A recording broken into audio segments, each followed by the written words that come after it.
Yes, we are live. It's Ringside Report MMA. Tonight on the show, Jon Jones and Tyson Fury talking about a fight. Will Conor McGregor fight in 2023? The Yankees are playing. Fred's got a NASCAR update. It's Ringside Report. We're live. Let's go! Yeah, it's Thursday night. You know the deal. We're here. Where are the guys? Where are my guys? Guys! Le buddies! What's up, Chicano? ¿Qué pasa, David? What's No me up? Hesse? What's up, AJ? Thursday, man. It's And Thursday. it's still cold in Montreal, man. Yeah. I went for a bike ride today, man. I was like wearing a jacket. It was ridiculous. Yeah. It's You not bike quite in where. Montreal? Ah, Why not? I think makes me people want to go to that think Vegas. that people bike in Montreal probably don't appreciate life, man. No. What are you talking about? This is it's kind of risky. Yeah, this is the attitude of people from the South Shore that didn't grow up on the island and really have no idea about biking Every in the summer, city. there's like 3 or 4 guys that end up dead from biking. Yeah, but there are bike He's got a point paths and there. there are ways to bike safely, you know, like Just saying. You gotta be very careful, bike dude. friendly. It's a very bike friendly city, Fred. People that live here constantly complain about all the bike paths and stuff, right? You just don't live in the city, so you don't understand the traffic and the smaller lanes for cars because of all the room for bikes, right? AJ knows. I know, man. You got to wear a helmet. That's for sure, man. You don't Yeah. fool around on the streets of Montreal. You should always wear a helmet on a bike wherever you are. I'm more surprised at those people that bike in the country, you know, on those roads, like the 2-lane roads. You know, you see those Crazy, people man. sometime kind of, you know, it's like kind of a narrow road and there's 2 lanes of traffic, one going one way, one going the other. And then there's like, you know, the kind of older couple, they're fit wearing their bike gear and they're biking on the side of the road. And you're like, man, I almost hit you. I easily could have killed you just not even knowing, you know? You took me off there because when you said the couple with the outfit on, I was so sure you were going to say like the couple that's not in shape but wearing the super tight outfit. No. They're usually See that tan. You all know, the they've time. got some money, so they've retired in the country and they bike all day. You know what I mean? Those people. You No, I'm see talking them on about the the side of city the road dwellers. when you go to the I'm country. talking about the city ones. Yeah, the Yeah. ones in the country are more fit, man. The ones in the city, eesh. That's all they do is they're biking around. Tight is not right, man. All right, but it's take fun, it man. easy. It Stop was body shaming people. Take a look in the mirror once in a while. Dude, that goes for me too, man. Yeah. You're not going to be seeing me wearing like tight knit leopard skin, like bike wear. So We might. You love to dress up in costume. well, that's true. I do. That's true. I might do it. Fred, If we we've ever seen him go to, dress up a time swingers or two, club. right? Some weird stuff. AJ will It's not definitely over yet. go Tour de France. He'll Yeah. Listen, go did I ever? in the little spandex. You see, he's got to find Listen, a story about Freddie. him in spandex. Exactly. And I'm going to tell you a quick story we very, go. very quickly. I was in France, in Bretagne one time, and I don't know if you know this. Dave probably won't know this, but Freddie might. There used to be the champion of France, Bernard Hinault. He's a famous bicyclist. He was a 2-time yellow shirt world champion. You know Bernard Hinault, Freddie. Nope. Well, he was an old French champion. Anyways, all to say is this. I was I in think France. you're pronouncing Lance Armstrong wrong. No. Bernard Hinault, man, he's the French, not the U.S. champion. I'm talking the French champion from the days back. People from France are like, ben oui, Anthony, je connais c'est qui. But listen to this. So I take the guy's bike, okay, I was staying at his brother's house way back in Bretagne. So I borrowed Bernard Hinault's famous bike, one of his famous bikes, to go out on a bike ride. Man, I'm going to tell you something. Don't underestimate the hills of France because I went down that hill, man, so fast. And I obviously I wiped out. The problem is that the bike turned into an accordion. So I can actually say for all the French bicyclists out there that know Bernard Hinault, I destroyed his bike. I felt bad after. I mean, they were mad at me, the whole family, for I guess forever. But the thing is, man, shit happens, man. What about my health? Uh-huh. I mean, I skidded off, So- went into a ditch. The bike was destroyed, and it was a Tour de France bike, man.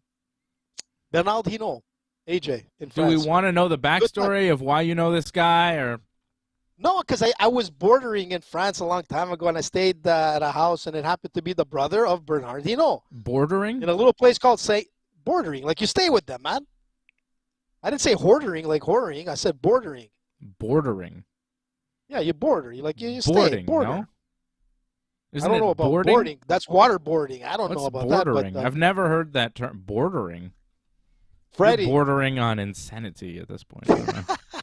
But all to say is it's a true story, man. Man, good times. Bordering is not. I think boarding is what you're looking for.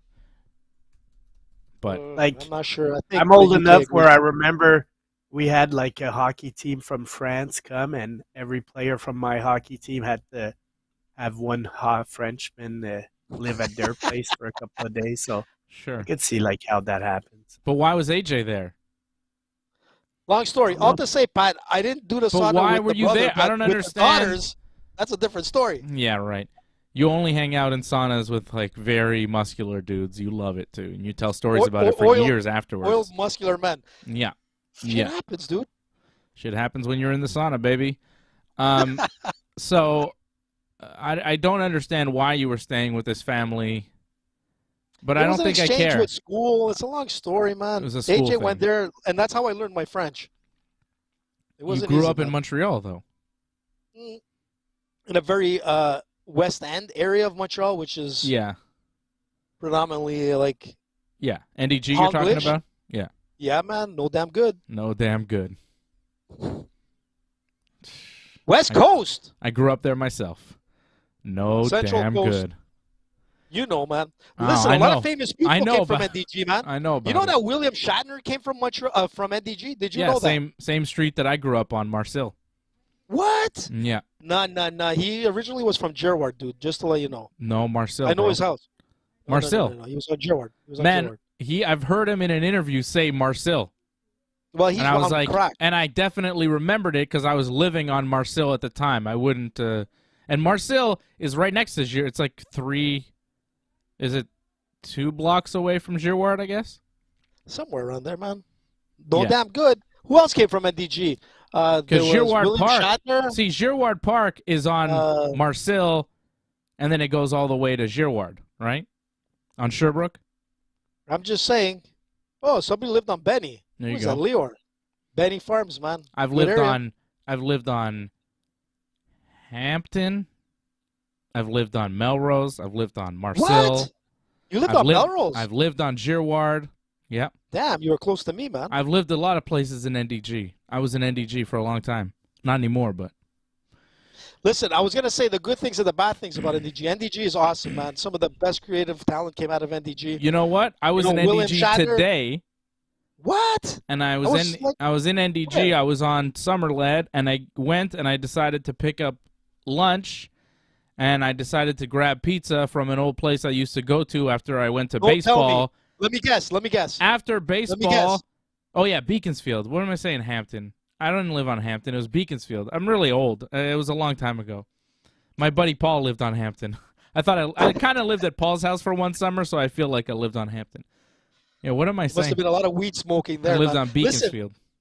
Listen, did you go I to was B&M? confused. Is that it? No, I didn't go to B&M. I didn't know. Was B&M Oh. still open? Yeah, man. It's on Summerled. I went to Pizza Walat, and I got a couple slices from Pizza Walat. You never went there? I used to go there all the time. After baseball at Loyola Park, we go to Pizza Walat. Cheap slices. It's good. It's still Yeah, there. It's hard, dude. It looks the same. From the 90s. It looks the same. Yeah. So I But went why there. did you come over, man? that You a should have good told me thing? you were in the area, man. Yeah, it was decent. It was all right. It wasn't not as good as Pinoli's. I think Pinoli's is the best pizza in NDG. B&M is No, good but I too. mean, if a place looks the same from the 90s, is Oh. that a good thing? No, it doesn't look great, but it didn't look great in the 90s either. So I like the nostalgic feel of like, oh, still greasy. I love it. Shout out to Leor, used to live on Benny. Leor, member of the team. Angelo was the first member in the chat. What's up, Angelo? Shout out to Patrick C. Hamilton as well.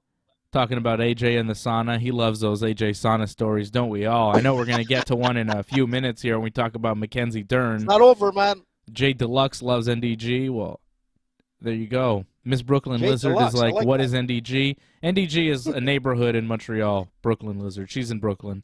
And I don't know if she's like me, but I've got the Yankees on TV right in front of me. We've got a runner on second. Oh, Willie Calhoun just drew a walk. 2 outs in the fourth. There's no score. Baltimore and The Yankees right now playing heartbreaking loss last night. We were up 5-1, and then the Orioles scored 8 in the 7th, and we lost 9-6. It really sucked.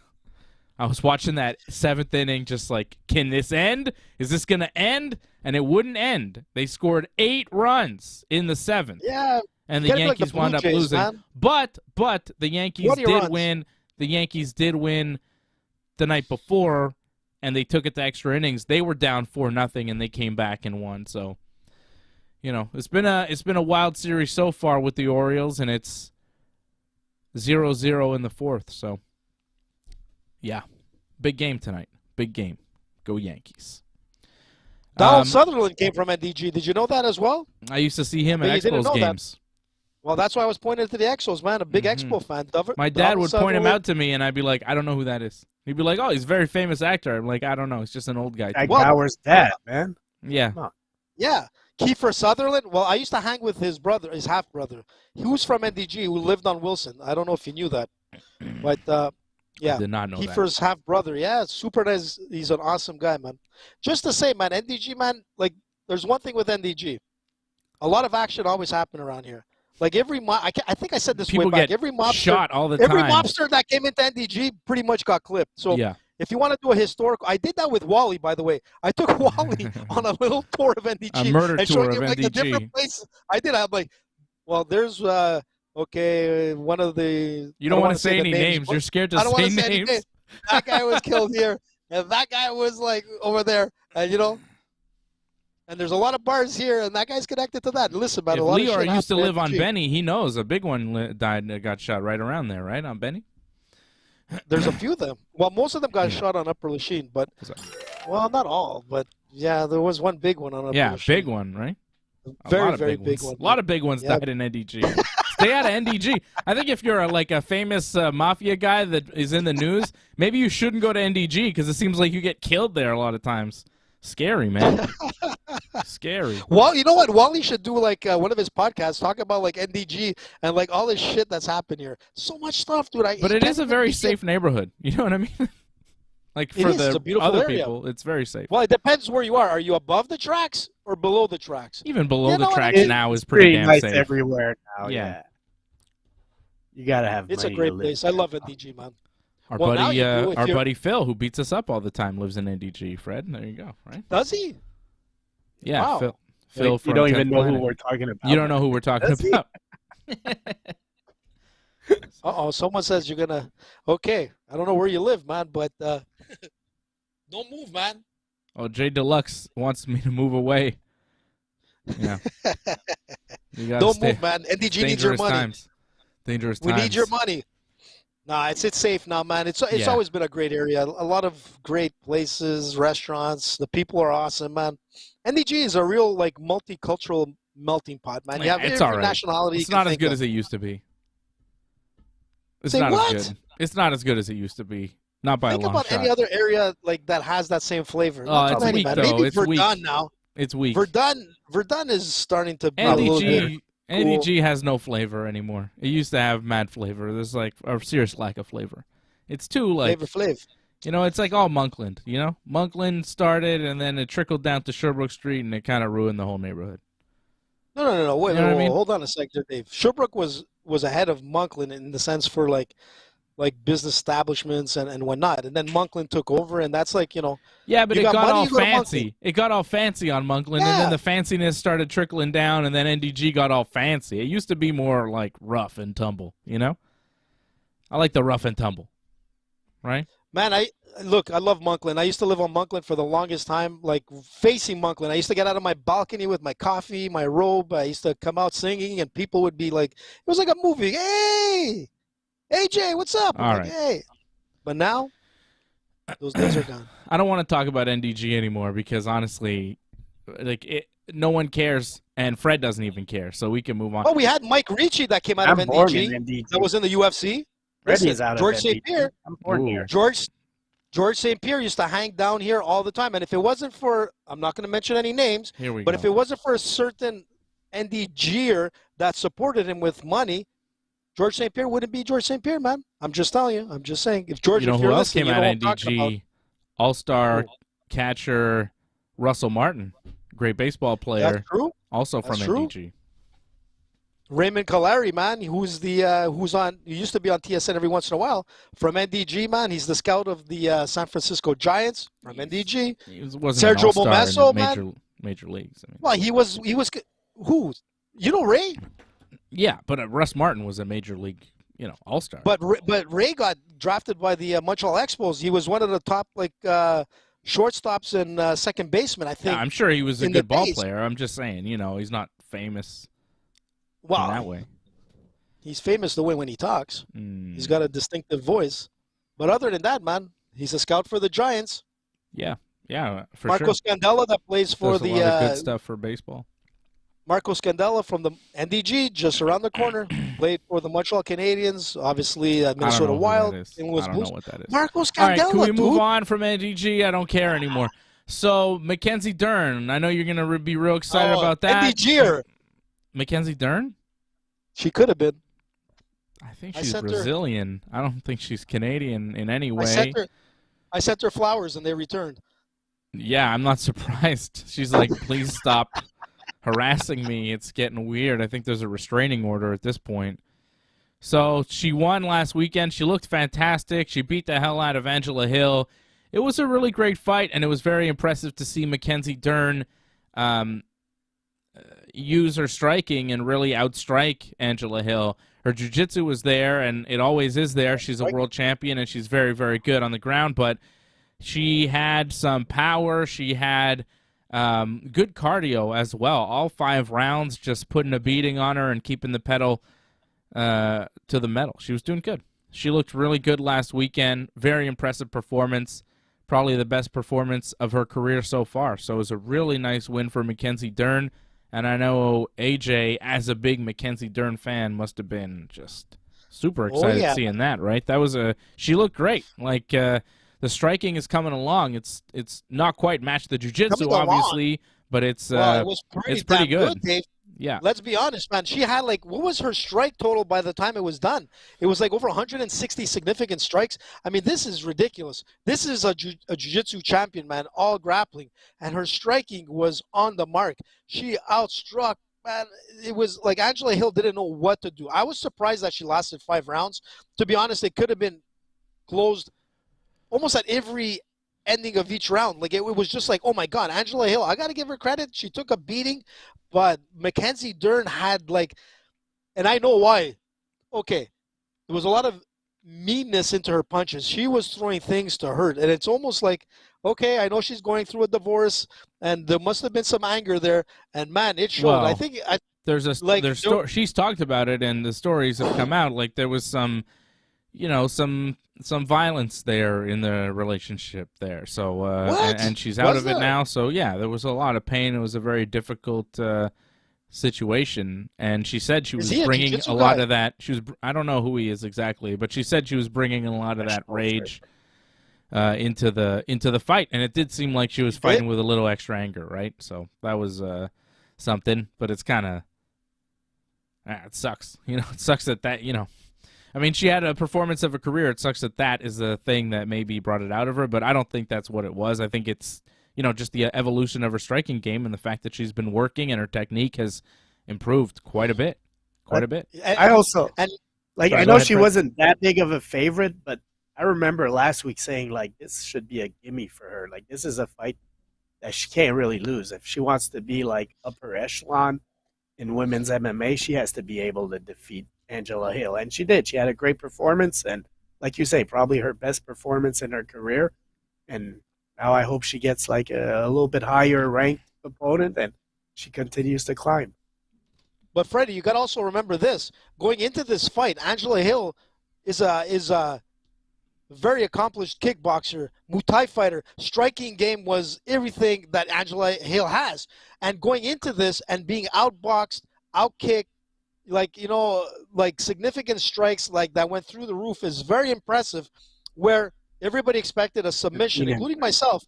But let me tell you, she went for a 25-minute war. And the one thing that was impressive with Mackenzie Dern is that she went 5 rounds, man. And that's something that's impressive to me, because she stood up 5 rounds, man, and she laid it out. Did she get better? Absolutely, man. Is she someone to take seriously? Yes. And the thing is that her striking has improved so much that she outstruck Angela Hill, and that's her ammo, man.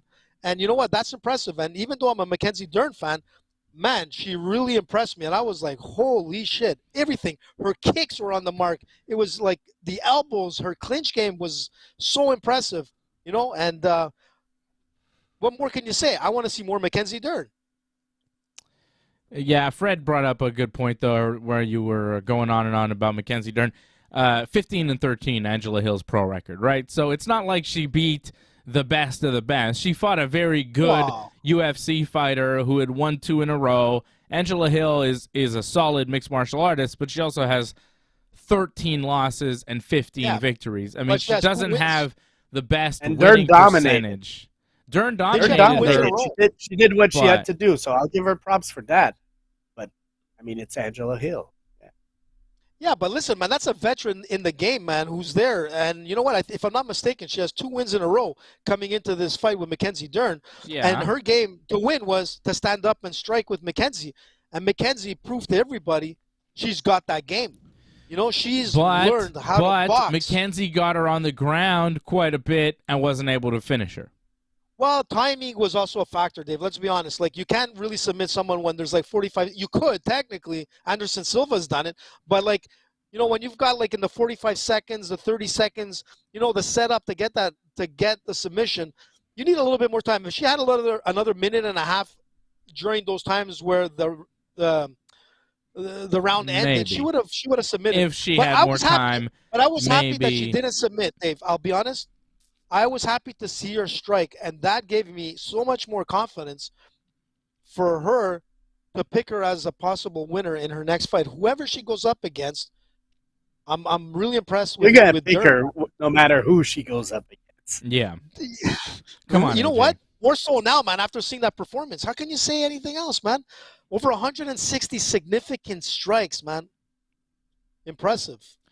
Yeah, so AJ making excuses for Mackenzie Dern not getting the submission. She looked great, though. No excuses necessary. Yeah, AJ, I want to hear your excuses for your parlay that finally lost. You finally had a losing parlay this weekend. Wait. Let's not get into that. What? Why not? Whoa, Dave. Whoa. What's the problem?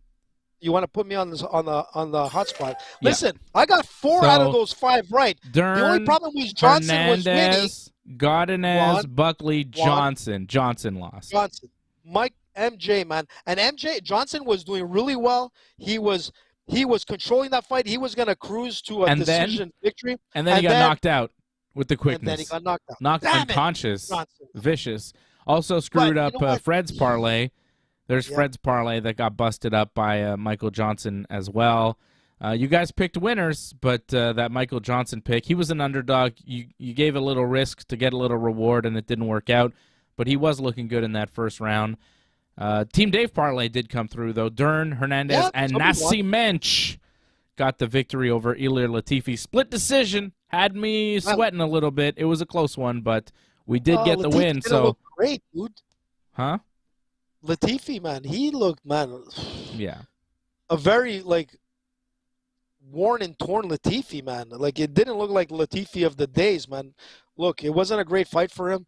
I wasn't confident in him winning, Nascimento, man. He did it, man. He won. He won, saved man. my parlay.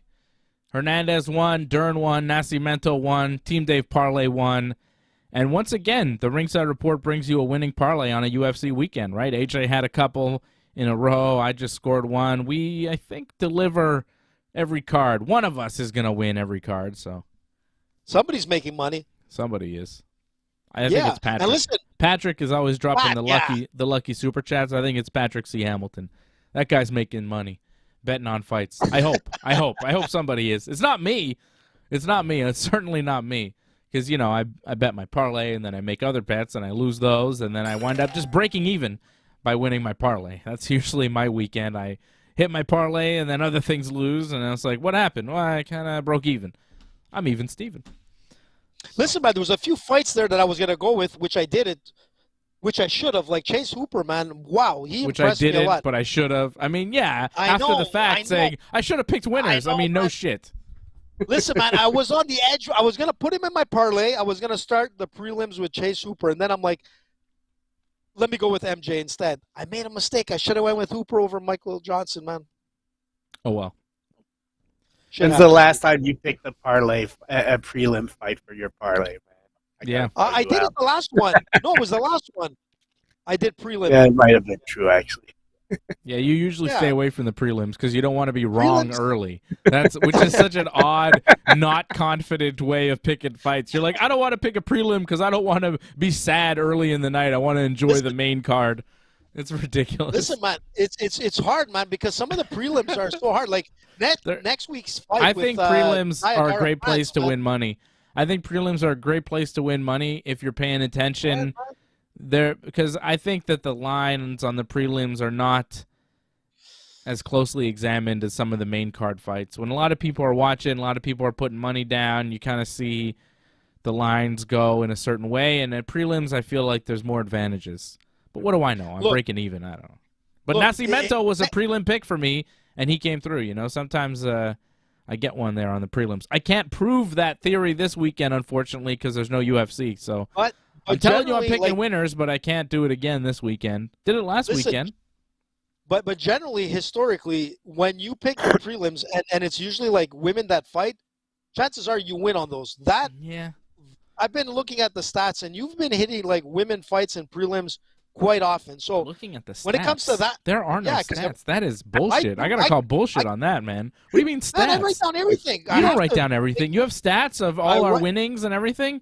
Yeah, you want my books here to prove it? Mm-hmm. I got like books on top of books. I can't fathom that you have stats because every week after the show, after the show, when we make picks, right?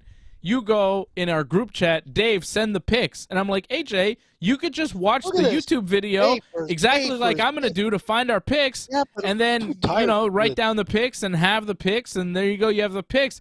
But instead, you asked me to go to YouTube so I can write down the picks in the group chat, and then you have our picks for the parlay. And now you're telling me you're doing picks, research, and note-taking and the history of our – I would like you to share some of this information. All I see is white paper. It's really not defined what's on those papers, AJ. I can't trust that. I show you my notes, man. This is like gold, Alex Jones over here. I have the documents, and he's just waving papers in the air. It's like, well, but usually I don't know if you do have the documents, AJ. You are the Alex Jones of this show. It used to be Fred, but I think AJ's taken over that role, Fred. He's gone full on. What do you think is this? Look at Fred this is shit. quite moderate. Fred's kind of like middle of the road. AJ is like... no, I'm further. I just don't want that to do with CIA Jones. Oh, wow. Hey, listen, listen. AJ goes... AJ's far right. Fred is extreme right. He thinks Alex Jones is CIA. Freddie's been banned on everything. Twitter, except Instagram, Rumble. Facebook. Fred and AJ are the reason for our Rumble success, let me tell you. Shout out to Eagle999 over on Rumble. We love you. These guys. We get great views on Rumble. I'll tell you that, man. It's impressive. Rumble, NASCAR, UFC, Freddie Garcia. Yeah. Didn't come over the border. He's legal. Okay. Let's take it easy. Just saying, man. Let's just say if we brought up the store Target right now, I think Fred and AJ would be on one side of the discussion, and I would be on the other, and we'd have a big old mess of an argument, and we really shouldn't go there because we'd be kicked off YouTube probably. Not for things but I we're say. still friends, man, and we love each other, and that's what it comes down to. Maybe dialogue is important, man. You gotta have dialogue, open dialogue. Sure. I was gonna say ice cream flavors, but then I'm gonna get into the Biden talk, so it's not a good idea. Wow. I don't even know what the hell you're talking about, and I don't like it. So, Jon Jones and Tyson Fury were talking about fighting each other. It was it was pretty cool. Tyson Fury seemed to get really mad. So Joe Rogan started all this. Of course, Joe Rogan, this guy is a troublemaker. He said something like Jon Jones would beat up Tyson Fury if it was a street fight, or two men walk into a room, one man exits. It's like, yeah, Jon Jones would probably beat Tyson Fury because he's a mixed martial artist and Tyson Fury is a boxer. And that's I something like that... Sean Strickland's view on that. What did he say? Oh, He said should in you a repeat boxing match. Well, I mean, you asked for it. So he said in a boxing match, for sure Fury would win. But in an MMA fight, he said if Jon Jones wanted to put his privates into the privates of Yeah. Tyson Fury, that Fury can do nothing about it. Yeah, and that's probably true, although I don't think Jon Jones would want to do that in front of the world. That seems like a bad move. I don't know why Sean Strickland thought about that, you know? He's an odd guy. These are his choices. But of course, you know where we're going to go on this discussion clearly because we're all jiu-jitsu guys. I'll try to give Tyson Fury the benefit of the doubt because I do like Tyson Fury, but he is clearly confused, and he did walk back his words. Let me play you a couple videos, and then we can comment on Tyson Fury and his thoughts. So here he is responding to Joe Rogan. He's quite upset with Joe Rogan, and yeah, let's hear Tyson Fury. Where are you? Oops. I thought I had it. Nope. I got no volume on my Tyson Fury. Give me a second, guys. I'm not that good with the technologies. You ain't no Joe Rogan. Well, Joe Rogan has a producer. I just have you, and you don't do anything for me. That is name. We technically have a producer. Yeah, but I'm also, you know. Okay. I think we're good now. I think. Can you hear this? No. I heard Joe Rogan say something about me the other day, and I've been off all the social media, so I didn't reply to them. All right, hold on. Here's Tyson Fury now. Here we go. Baddest man on the planet. I heard Joe Rogan say something about me the other day, and I've been off all the social media, so I didn't reply to little pussy. Little fucking midget, bald-headed midget. I heard him say that Jon Jones could fuck me up if we went in the room together. I don't think so. Not a man born from his mother can fuck me up in a room on our own. Whatever happens in that room, I'd be walking out. Not a fucking problem. Yeah. So Don't not mess a with man Tyson, man. in a room on our own could fuck me up. Nobody in the world, do. And it's like, okay, dude, but Jon Jones, I mean, you know, you might land a punch on him, but you'd have to land the perfect punch to knock him clean out, and you'd be fine in that instance. But if he shoots for your legs, well, I mean, all he's got to really do is butt scoot. I mean, you just butt scoot at Tyson Fury, and what's he going to do? You do some sort of roll, you grab his leg, and you rip it to shreds. How does he defend that? I think Tyson Fury is a little bit confused about what boxing is and what MMA is. I think he's just not quite clear on the concept. Now, here he is, I think the next day, walking back some of these words. I'm not a cage fighter, mate. Oh, I'm not a cage fighter, mate. Now he's got less like Fury, right? I just want to give. Yeah. I was gonna say I just want to give him the benefit of the doubt because in that first video he says like in the ring, so for him in the ring probably means boxing. But he said in the ring, but then he said not in a room.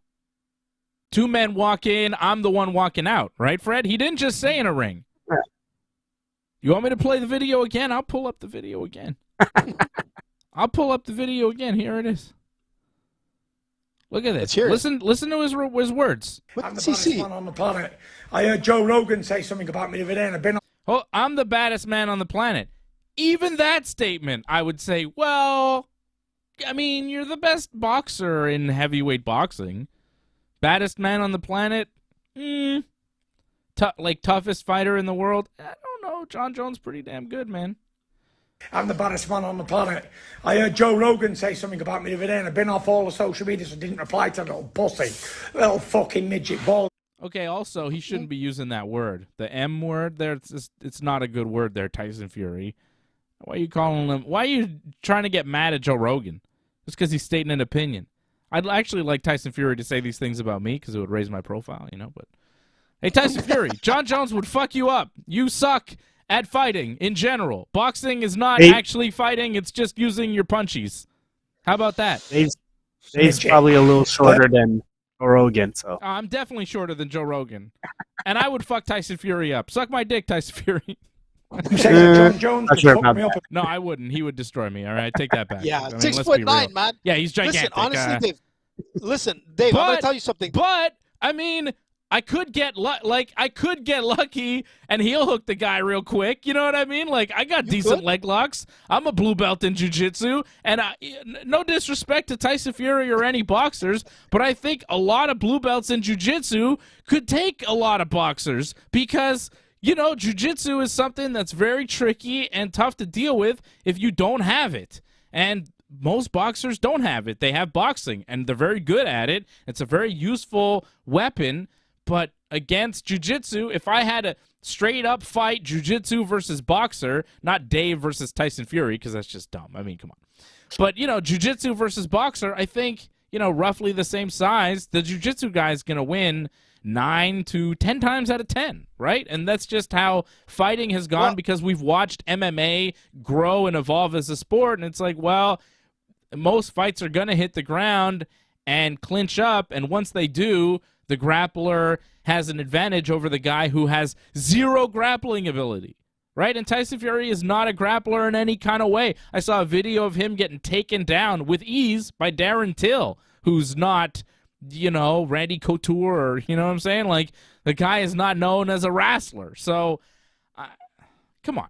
I mean, Dave, all I'm saying is boxing is cool. Tyson Fury is cool, but for him to say he could beat up Jon Jones or any man on the planet is like, no. Listen, I'm going to tell you something. Wrestling, grappling, you know, I always compare it. It's human chess, and anything else is checkers.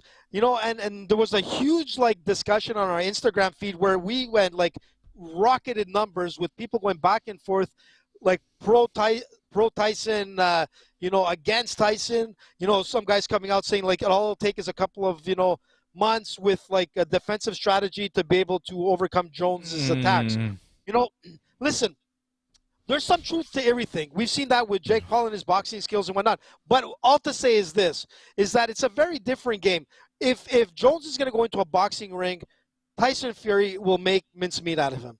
That's the thing. There's no angles. There's no change-ups. There's no takedowns. There's no grappling. There's none of that. You don't have to worry about many angles except for the boxing angles. When you come into the octagon, you've got to worry about everything, including the octagon itself.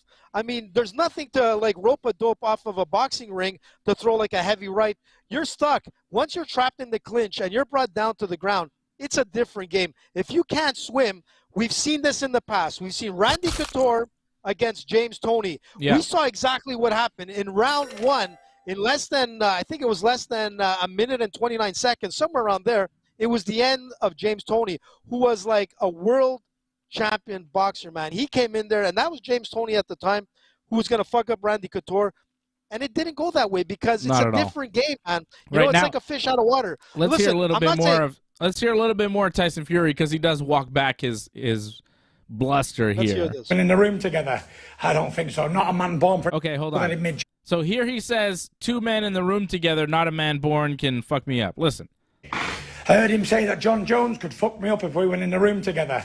I don't think so. Not a man born for his mother can fuck me up in a room on our own. Whatever happens in that room, I'd be walking out. Not a fucking problem. Not a fucking problem. Any man in the room, not Jon Jones. You know? I mean, that's big talk. And when I saw that, I was like, dude, come on. Jon Jones here. Jon Jones. You're clearly not that familiar with Jon Jones. But then the next day he's like, well, in a boxing ring, I'm not a cage fighter, mate. Here he is. I see Jon Jones has piped up. John, you're talking about me in a cage. I'm not a cage fighter, mate. I'm a boxer. The best boxer, actually. So if you want to come into a boxing ring and fight me, be my guest. Let me know. You don't have to call anybody else. No Darners, nobody. You call me. It's a boxing fight, and I'm the boss in this game. Me. You're a great fighter, John, but you're definitely no boxer, and that's for sure. All the best. Good luck. Yeah, all the best. Good luck. You're a great fighter. You're not a boxer, but all the best. Good luck. Like, the next day, he's like, well, hey, man, you know, it's cool. All the best. If you want to box, I could definitely beat you at that. So I'm not a cage fighter. Let's take it easy. None of this, no man could fuck me up in a room, like wrestling promo style like the day before. This one is like, all the best. Hope you're well, mate. Let's have a cup of tea. You know what I mean? Like, he's all nice. and cool. But So he's got right. the point. Look, he's right about one thing. You know, to get into a boxing ring, this is his game, man. This is their world. You know, to come out of like with a win against a guy like Tyson Fury, it's going to be super difficult for anybody. You know, we've seen that time and time again. And you know what? I give a lot of respect to Mike Tyson.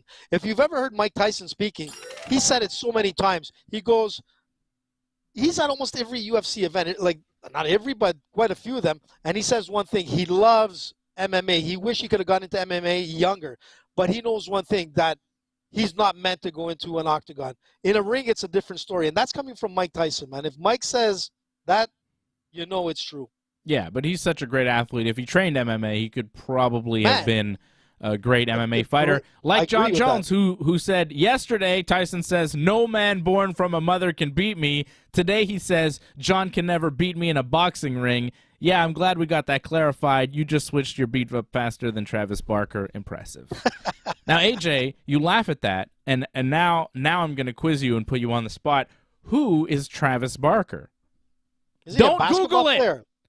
What? I don't know, man. Basketball guy. Who is he? See, he's laughing at the joke, but he doesn't get it. I think that's no. fantastic. I'm just laughing. And I'm not even sure. Put back that text. Put back that Jon Jones text. Who this motherfucker is? AJ, read it slowly and try to figure it out. Don't Google it. He's Googling Travis Barker. Stop it. I see you, AJ. Who the You're fuck on is this camera. guy? Who is this? Eminem? See, you have no idea. He had to Google Who the fuck is this guy? No clue. Well, yeah, I had to Google it. The first thing that popped up is some guy with a can that looks like a mix between Borat and Eminem. And I'm like, I thought he was some basketball player. He's an American musician who serves as the drummer for the rock band Blink 182. Okay, I'm confused now. Okay, now give me some Blink 182 songs. Let's see how many you can name. Do you know any of them? Have you ever heard of Blink 182? Is this the first one? I've blinked about 182 times. Because he said Blink 182 like it was the first time he read those words together. You know what I mean? Like he was like Blink 182. I don't know what that is, right? Grimskull dropping a $25 super chat. Thank you, Grimskull. He says Dave needs more Funko Pops. I agree. I just got a new one here, guys, a Ted DiBiase. It's pretty sweet. Thank you, Grimskull. And he says, yes, he's the drummer for Blink 182, married to Kourtney Kardashian. Yeah, yes, that is also true. That Grimskull says he's ashamed to know that. But Travis Barker is a very famous dude, and he was the drummer, or is the drummer, I guess, for Blink 182. I saw that they're back on tour, I think. Good for him, man. He's AC/DC. But I like that AJ, AC/DC. I love it. AJ, I mean? That's the AJ references. I just love once in a while where we can just take a peek into what AJ knows and what AJ doesn't know. And the fact that he doesn't know Blink 182, I mean, Blink 182 was big in, the early 2000s? So AJ was still relatively young at that point. You were like my age in the early 2000s. I was listening to like U2 and like real music, man. Come on, Dave. Okay. Blink 182? Yeah. They're a big band. Damn it. I thought it was Eminem. Yeah. The first picture that came up, I thought it was a mix between Borat and Eminem, man. I kind of like Blink 182. I think they're all right. They're pretty good. Well, he did something right. I like early Blink 182, like their first album. I know that sounds really pretentious or whatever, but I just do. I think I do. It's better. And Travis Barker had morning sex for 90 minutes. Wow. Yeah, that's not information we need. Sponsored by Viagra. Well, okay, it's getting interesting. I think the band was better before they had Travis Barker, okay? That's how much I know about Blink 182. I am familiar with the band. Oh, he's a stand-in. He came in after the fact. Yeah, he was the drummer, I think, later on. When they had What's My Age Again and All the Small Things, that album, I think he came on for that. But the album before that was the one with Damn It and another song and a couple of good ones. And I like that one. I'm sure I know one of those thought that was really good. I like maybe that was their first album. I don't know. But I like that. And then the What's My Age Again stuff, it got, like, it was a little too, like, poppy for me. I remember not liking it as much as the first set of Blink 182 stuff. That was just my experience. What? Sing it. Which one? I might know it. I'm sure I might know one of their songs, more or less. What's that one? Yeah, my girlfriend. Da-na-na-na-na-na. She brings me Mexican food from sombreros just because. And when na-na-na-na-na-na, the world is all in down. No? No. You know, Warped Tour, Blink 182. That stuff was good back in the late 90s. Beastie Boys. Sorry, dude. Yeah, see, I'm old, and I'm making old man references. Imagine how old you are, AJ. You know what I mean? At this point, Yeah, I'm an but old dude, guy, and I now mean- you're, like, super old. Listen, I wish we man, could play it's music hard on for this me to show, swallow. and YouTube wouldn't, like, copyright strike us, because I would play Blink 182 for you. But you can. I think it's up to 30 seconds you can play, man. I don't think Do so. it. I don't think I Yeah, can. trust AJ. Do it. Trust AJ. Yeah, trust AJ. I've heard that before. It always leads me down a terrible path. Never trust AJ. Okay, so Jon Jones, Tyson Fury. Blink. Clearly, Jon Jones would win in a UFC fight. What does Travis Barker have to do with Jon Jones' tweet? okay. Angelo is asking that. Yeah, me too. I don't understand what that reference is. Well, I thought it was like basketball. so the tweet was, yesterday Tyson said, I'm going to explain it for Angelo and AJ because I think it's a little confusing. Yes, if you don't know who Travis Barker is, I think AJ just didn't get it, even though he laughed. You know, he thought it was a funny joke, but didn't get it. He says he says to Tyson Fury, you just switched your beat up faster than Travis Barker. Impressive. What he's saying is you changed your tune very quickly from any man in a room couldn't take me to, well, you can't beat me in a boxing ring, right? And he's saying Travis Barker switches his beat up, which means he's a drummer and he can change the beat and the frequency of the notes and or you know the hits on the things. You know what I mean? I'm not a drummer. What do I So deep with John, man. Wow. switch the beat? I mean, it was quite a tweet. I don't know if he wrote that himself, but it was pretty impressive. He had punctuation and everything. I mean, look at all that punctuation. You think he wrote that himself? I mean, if he did, for an MMA fighter, that's pretty damn good. He's well spoken. Yeah, but I mean, I've seen tweets from a lot of MMA fighters, and like this, look at all this punctuation. There's commas, there's quotation marks, there's all this stuff, and I've seen a lot of MMA fighters attempt stuff like this. Maybe he gets it spell checked. He's got enough money to get somebody to do his tweets for him, but I wonder who is actually writing these tweets because it seems so well written. Because a lot of fighters don't write this well, and you could tell that they're writing themselves on Twitter. But this is pretty good. I think it is Jon Jones, though, because he's really off the cuff, and he is a smart guy. You could tell he's smart because of the way he fights. He fights very intelligently. You know, there's extensions that correct all your grammar errors these days. Really? Huh. Yeah, you don't really need to pay somebody for that. Huh. I don't Maybe he has an I don't need assistant, that. man. I don't need that because I'm actually not that stupid. But look, I'm looking at the rankings here for. I just dropped some shit. I was like, I'm not that stupid. There goes a bunch of shit. I'm looking at the rankings here for the heavyweight, and I'll tell you what, man, it's not only Jon Jones. A lot of guys would beat Tyson Fury in an MMA fight. Of course. I'll throw one name that maybe Tyson Fury could beat: Derek Lewis. Yeah, well, Derek Lewis would stand up with him. Sure. Yeah. But, I mean, throw Sergey Pavlovich or Curtis Blades at Tyson Fury, and he could be in trouble.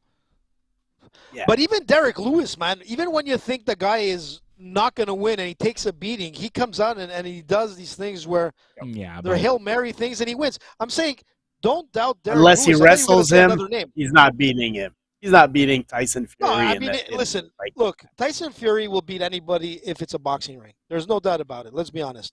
You're in a boxing ring, but in the octagon, it's a different story. And to be honest, man, I can see someone as far as Brock Lesnar going up against a Tyson Fury, which would be crazy. Everybody would want to see that. And you know that in an octagon, Brock Lesnar is going to make mincemeat out of them. Probably. But in a boxing ring, Tyson Fury is going to use him as a walking punching bag. Let's be honest. You know? Yeah, but I just wish boxers would realize that boxing is boxing and MMA is closer to a real fight than boxing is. You know? Well, for sure. It's closer. But MMA isn't quite a real fight because a real fight is, you know, a lot of things, and you never know what's going to happen.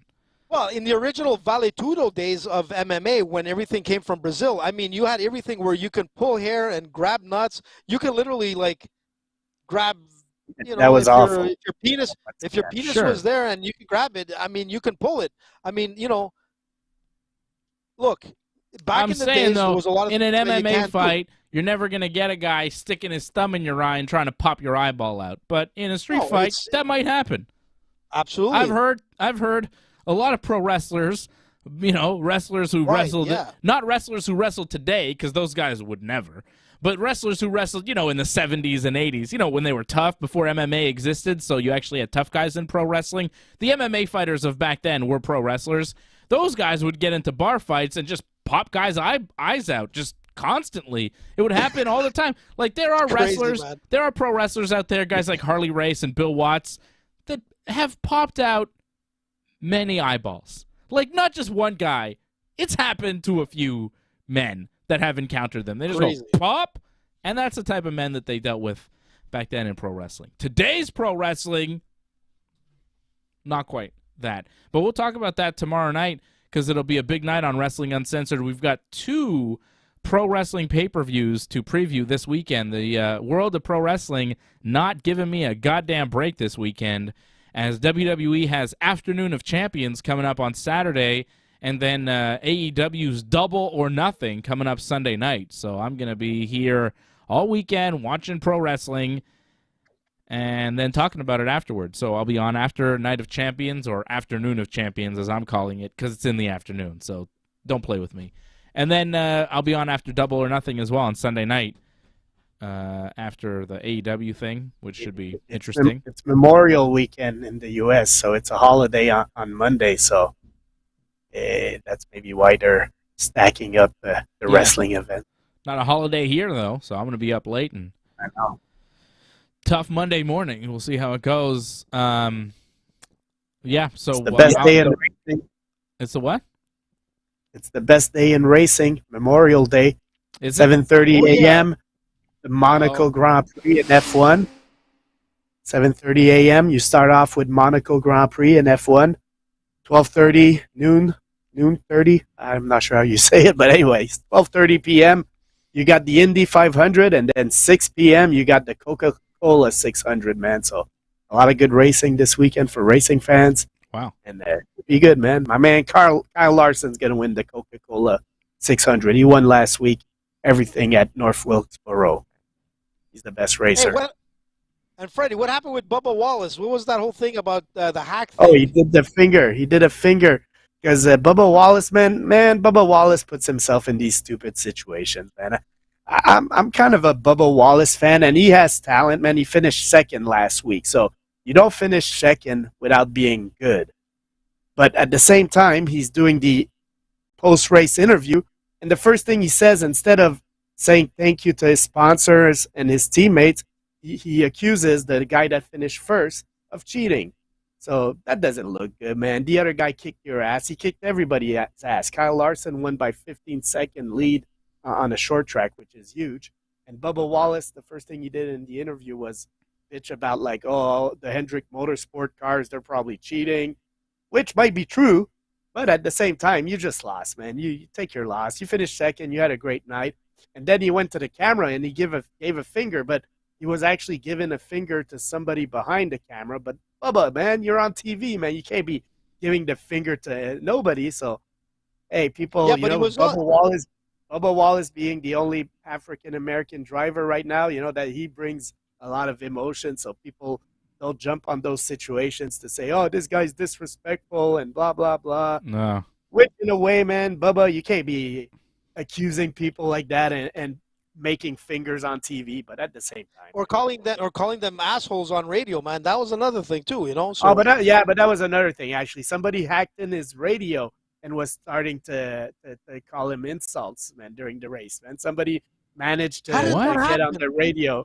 Yeah, somebody managed to get on the radio frequency and gave him insults during the. That's the crazy. Race. Yeah, but is this that's guy facing like extra harassment? Yeah, well, it seems like it at this point. So. Like I say, I think he puts himself in some of these situations, and at the same time, man, he must be feeling the pressure, man, because he's in a very well-funded team and he's not really winning, so he's feeling the pressure. Also, it's not an easy sport. Well, this weekend, Fred, Kyle Larson is the favorite to win the Coca-Cola 600.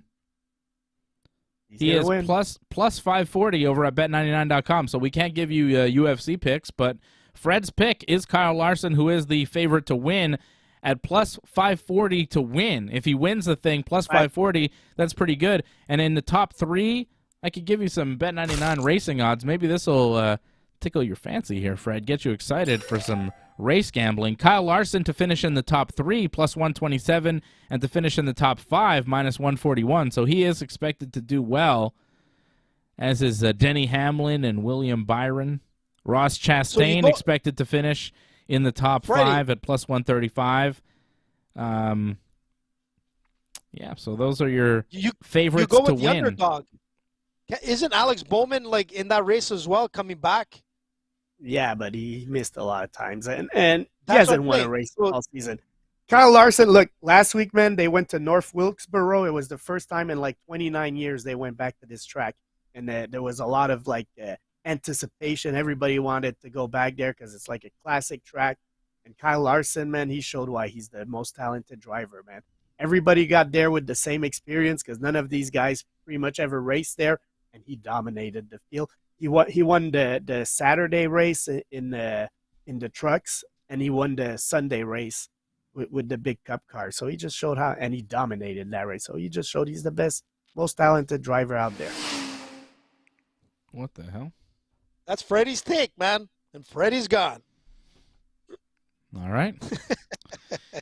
Conor McGregor is supposed to re-enter the USADA testing pool, but I mean, there's just talk of it at this point. There's no. I'll believe it when I see it. Yeah, right. I'll believe it when I see he's tested and he's clean and he's fine and a fight is announced. But still, no fight announced. But isn't the Ultimate Fighter starting now, or yeah, the Ultimate Fighter I think is about to start in the next week. No? Is it today? May 30th. I saw a promo. Okay, May 30th. Yeah, the promo's out. Yeah, the 30th. Listen, man, Conor. It's coming out, and Dana White commented on it, and he said, yeah, he's looking at November or December for a fight now with Conor. They're like, Conor, is he going to fight this year? And he's like, he's got to enter the thing in November, December, possibly. And it's like, okay, well, clock is ticking here. I don't know if the fight's going to actually happen, but Conor is supposed to re-enter the testing pool, and they're supposed to announce the fight. The rumor is they're going to announce the fight during the Ultimate Fighter at some point. Maybe on the first episode, maybe on the last episode. I don't know. At some point during the season of the Ultimate Fighter, they're supposed to announce a date for Conor McGregor versus Michael Chandler, but the whole world of MMA is pretty skeptical at this point because Conor has to be in the testing pool for 6 months and be clean for 6 months prior to fighting in the UFC. So, Conor has looked kind of gigantic, and people are wondering, and the fact that he was out of the testing pool leads to people wondering even more, and the fact that it's taken him so long to re-enter the testing pool makes people wonder, what's going on. And then there was all those tweets about USADA's done, I'm going to get rid of USADA. Conor was saying all this stuff about how he was having problems with USADA and was trying to get rid of them, and it's like, well, you can't really do that as a fighter, and also, what? So you're not entering the testing pool and you're beefing with them? That's not conducive to you fighting again. So hopefully he just re-enters, he tests clean, and we can get Conor McGregor in the octagon at some point this year because the UFC needs him. I mean, I look at the next UFC pay-per-view. I'm not too excited. I want to see some Conor McGregor. I want to see some big fights. Listen, Conor's been in a lot of hot water like the last week, man.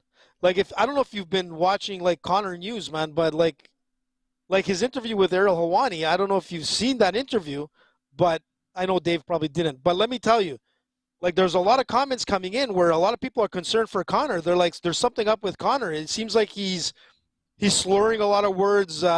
He's not like the same Mystic Mac. If you look at his past interviews, like there's something off with Conor. I've seen a few clips and I'm like, man, Conor, like a lot of people are saying like maybe Conor needs help. Kind of like that Ferguson thing where he's like, doing a lot of coke and that kind of stuff.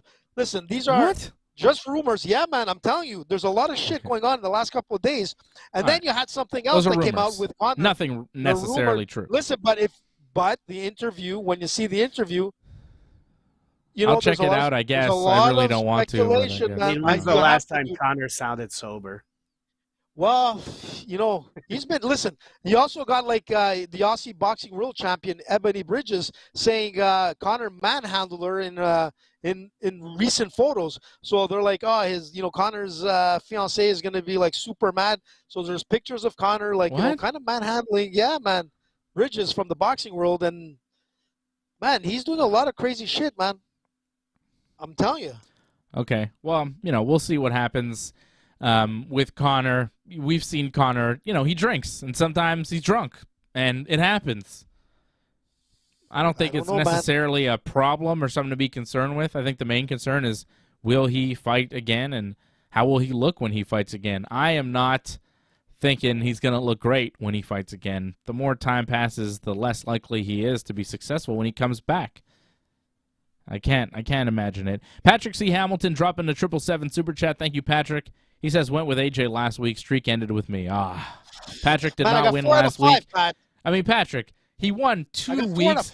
2 weeks in a row, AJ's parlays won. Parlay. Do you really think he was going to make it 3 weeks in a row? I mean, the likelihood of that is not strong. 4 out of 5 fights, Dave. You were close, AJ. You were close. Fights, but come on, Patrick. AJ's track record is not the best. No. Listen, he was doing well, but how many weeks did he really succeed? Ever since I got blasted from Dave and Freddie for my picks, I went into hardcore. I got a new crystal ball. I'm getting all kinds of stats. I'm going crazy, man. I'm going to make sure I pick out winners. And for next week's fight, I've already got my winners, man. They're all here. And I'm going with this. My picks are coming in, man. Again. For the Cara France Albazi fight, you already have picks for that? Yeah, man. I know. I'm not fooling around, dude. Why? You think I'm joking, eh? I have nothing for that. I've not looked at that card at all because I don't want to watch it. Jim Miller, Jared Gordon. I'll take Jared Gordon in that. That's a quick one. Yeah, Jared Gordon. Yeah, I went with that as well, but he's an underdog in that fight. Dontel Mays, Andre Arlovsky. I'll go with Dontel Mays. What? No, you can't do that, dude. Who's Dontel Mays? Think so. Dontel Mays, not great. Yeah, he's not that good, eh? But Arlovsky is like a million years old, man. Come on. Yeah, but man, he's been winning, and it's Arlovsky, man. Yeah, maybe you're right. Whatever. That's next week. We'll talk about it next week. I'm really not that excited about it. The week after is UFC 289, which honestly is awful. Yeah, looks bad. Does not look good at all. UFC 290 looks good, but 289 looks like trash. Probably I don't even watch a lot. I guess we'll do one, but maybe not. Listen, man, there's some good fights here. Charles Oliveira is going to be there. Come on, Dave. That's the only fight that I really want to see is the Oliveira-Dariush fight. And that's not even the main event. The main event, Amanda Nunes and Irene Aldana, yikes. Yeah, it's not like, who cares? Look, it's Amanda Nunes, Let's end the watch-along after Dariush and Oliveira. How about that?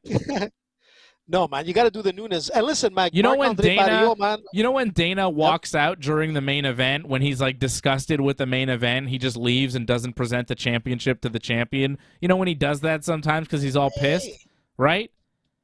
I think we should do that watch-along style. Be like, we're walking out on the main event and just end the show before the main event because we're annoyed at the promotion for presenting this as a main event. And honestly, I don't blame Dana. I blame ESPN because apparently ESPN is the ones putting pressure on the UFC to put on more and more events, and they want pay-per-views all the time and shows all the time, and that's why the shows aren't that strong because they're on constantly. And if we, didn't have shows that often, they might be a little bit better. Well, man, yes and no. I mean, listen. Come on, it's no, not it's a bad true. Card. The cards would be better, and this has always been true with the UFC. The fewer cards they have, the more talent they could put on the big ones. If you don't if you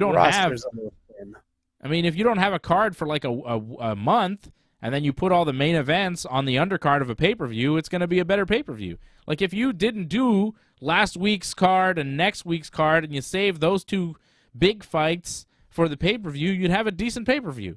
If Mackenzie Dern and Angela Hill was like the third from main event, it'd be all right. And you had Kai Kara France and Albazi on the pay-per-view, like, okay. But overall, Come on, man. You know that's the truth. Quality over quantity. You can't do both.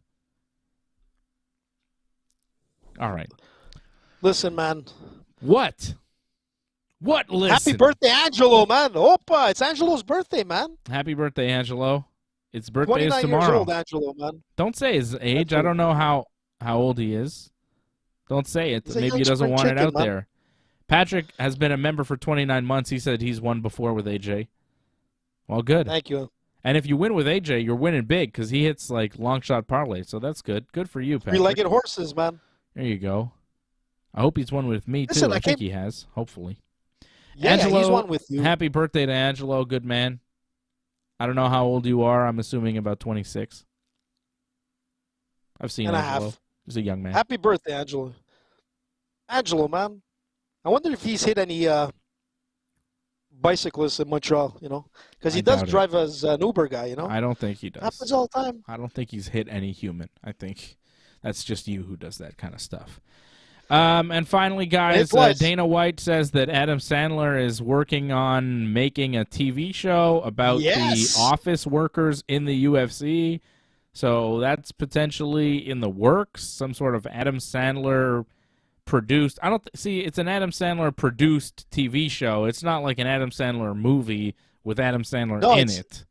It's a comedy TV series, and apparently he's going to have some cameo in this TV show because Adam Sandler is the best, man. And he's a good friend of Harvey Keitel.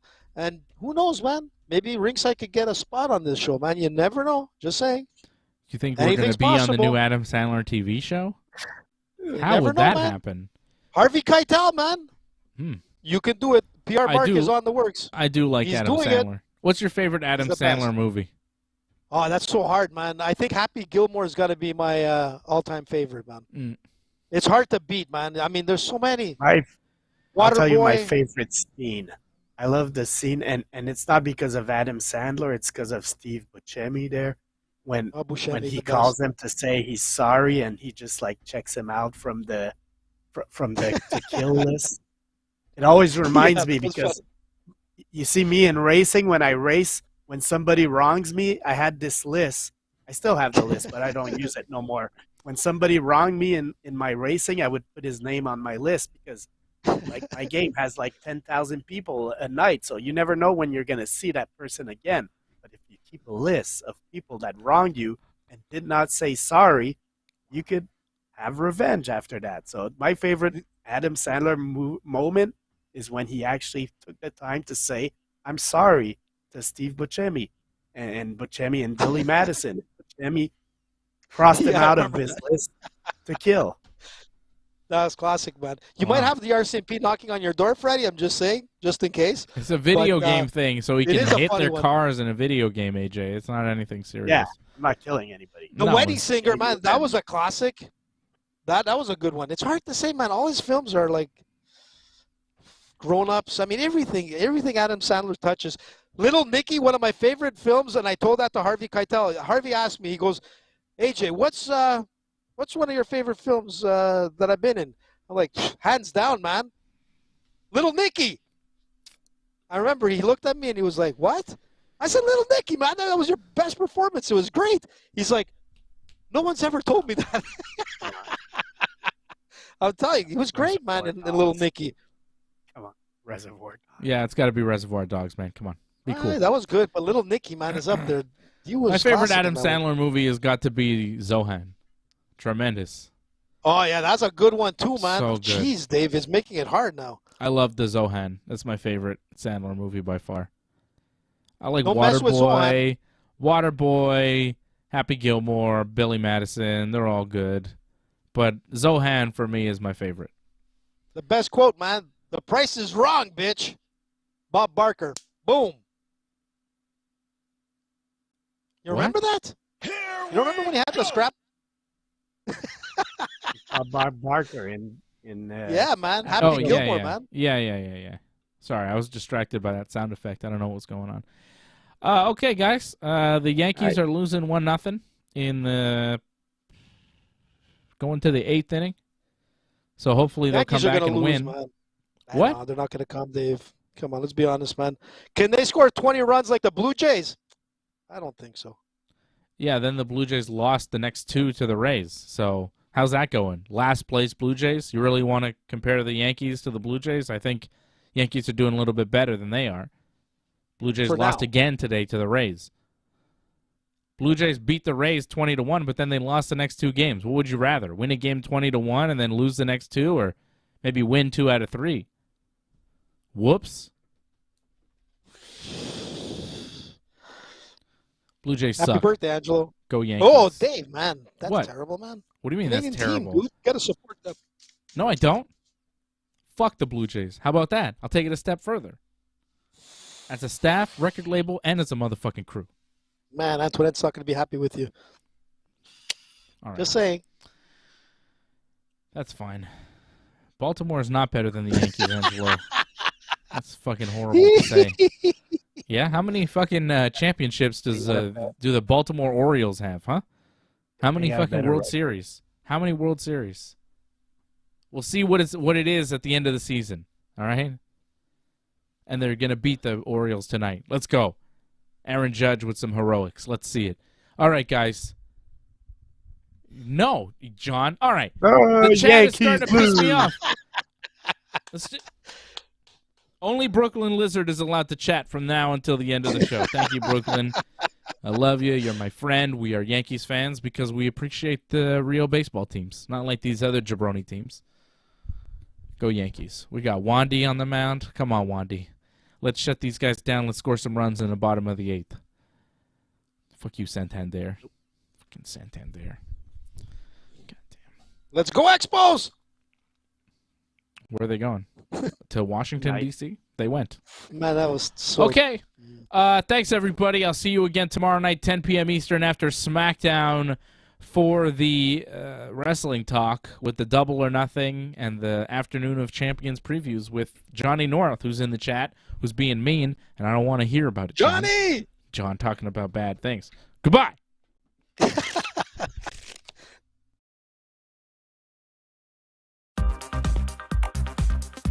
Please join in and give your support to Ringside Report Network. We've been providing expert coverage and commentary on both pro wrestling and MMA for over 15 years. Go to ringsidereport.net/support to find out more ways to support the channel.